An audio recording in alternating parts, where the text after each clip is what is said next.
Olá, sejam muito bem-vindos ao nosso canal. Eu sou assistente do professor Clésio Abreu e hoje a gente vai analisar um caso clínico real e impactante. A pergunta que eu deixo para começar é: como é que uma simples dor nas costas pode levar um paciente assim direto para a hemodiálise? Parece loucura, né? Mas vamos ver que não é. Pois é, essa pergunta pode parecer um exagero, mas ela nos leva direto para o centro da história do seu Antônio. É uma história trágica, sim, mas que está cheia de lições importantíssimas para a gente. Vamos mergulhar nesse caso para entender como uma sequência do que parecem ser pequenas falhas, uma atrás da outra, pode acabar gerando uma consequência, nossa, devastadora. Então, para começar, vamos conhecer o protagonista dessa história. É fundamental entender quem era o seu Antônio e principalmente qual era o estado de saúde dele antes de tudo isso acontecer. Esse é o primeiro passo para a gente perceber todos os riscos que já estavam ali, na mesa, desde o comecinho.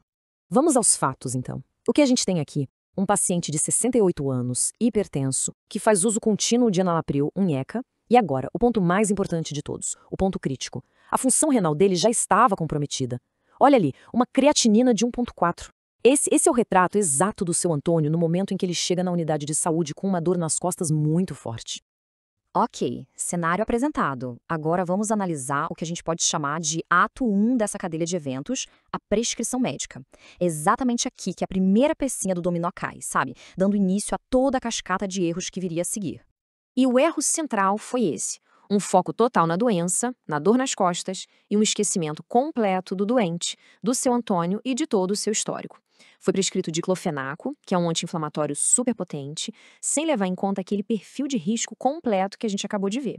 O ponto crucial aqui é o conhecimento que não foi aplicado na prática. Primeiro, a análise de risco mais básica nos diz que idosos hipertensos, eles já são um grupo de altíssimo risco para a doença renal. Segundo, a interação medicamentosa. Gente, IECA com anti-inflamatório é um clássico de livro, é perigosíssima para os rins. E por fim, a falha em checar os exames do paciente, que já mostravam um rim pedindo socorro, indicando uma doença renal crônica. E aqui a gente consegue ver o porquê dessa combinação ser tão terrível. É como se estivesse acontecendo uma batalha dentro do rim. Pensem só, o enalapril que ele já usava dilata a portinha de saída do sangue do filtro do rim. Aí vem o diclofenaco e faz o oposto. Ele contrai, ele aperta a portinha de entrada. O resultado disso, a pressão lá dentro, que é o que faz o rim funcionar, filtrar, ela simplesmente despenca. Na prática, é como se a gente desligasse o rim. A atitude correta, portanto, era até aqui simples. Era só reconhecer o perigo, consultar o histórico e os exames do seu Antônio e escolher uma outra alternativa para a dor. Uma alternativa mais segura, que não colocasse os rins dele num risco tão gigantesco. Vamos em frente. A primeira barreira de segurança falhou, mas a história não acaba aqui.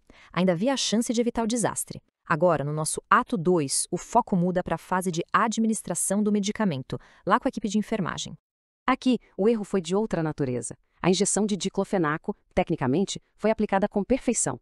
O problema não foi a execução do procedimento, mas sim a ausência de um questionamento, de um pensamento crítico. A equipe de enfermagem é uma barreira de segurança fundamental no sistema de saúde, e nesse caso, essa barreira não foi ativada. O que faltou aqui foi o reconhecimento da farmacologia de risco. Essa combinação idoso mais IECA mais anti-inflamatório deveria acender uma luz vermelha, um grande sinal de alerta. A falha não foi na técnica da aplicação, mas sim na ausência da vigilância clínica, de parar e questionar uma ordem que era, sim, potencialmente muito perigosa. Aliás, se essa nossa análise está ajudando a esclarecer esses conceitos, que tal se inscrever aqui no canal? Ajuda muito a gente a continuar produzindo esse tipo de conteúdo. E a atitude correta seria algo tão simples quanto essa pergunta. Uma abordagem profissional, sabe, colaborativa, totalmente focada na segurança de quem mais importa, o paciente. Uma única frase, uma frase como essa poderia ter brincado toda a cascata de erros bem ali, naquele exato momento. E então, chegamos ao terceiro e último ato, a farmácia.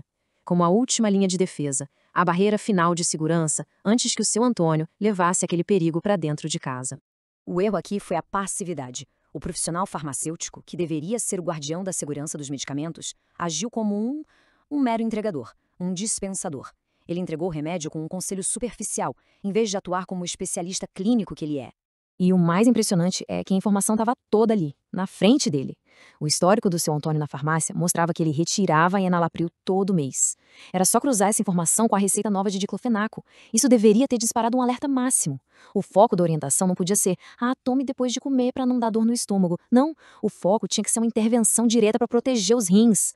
Essa era a intervenção necessária.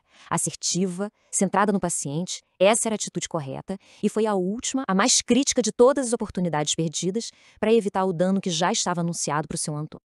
Então, depois de 3 atos, 3 profissionais diferentes, 3 grandes oportunidades perdidas, qual foi o resultado inevitável disso tudo para o nosso paciente? O resultado foi exatamente o que a ciência já nos dizia que ia acontecer. A cascata de falhas levou diretamente a uma lesão renal aguda, um desfecho gravíssimo que exigiu hemodiálise de urgência, uma consequência avassaladora que começou, lembrem-se, com uma simples dor nas costas. Esse caso, do início ao fim, demonstra uma verdade que não pode ser ignorada na área da saúde. Conhecimento clínico, pensamento crítico, isso, em cada etapa do cuidado, não é só boa prática, não, é a linha de defesa essencial para a segurança do paciente. Porque a grande lição que fica, a frase para a gente nunca mais esquecer é esta: quando o profissional de saúde não pensa, é o paciente que padece.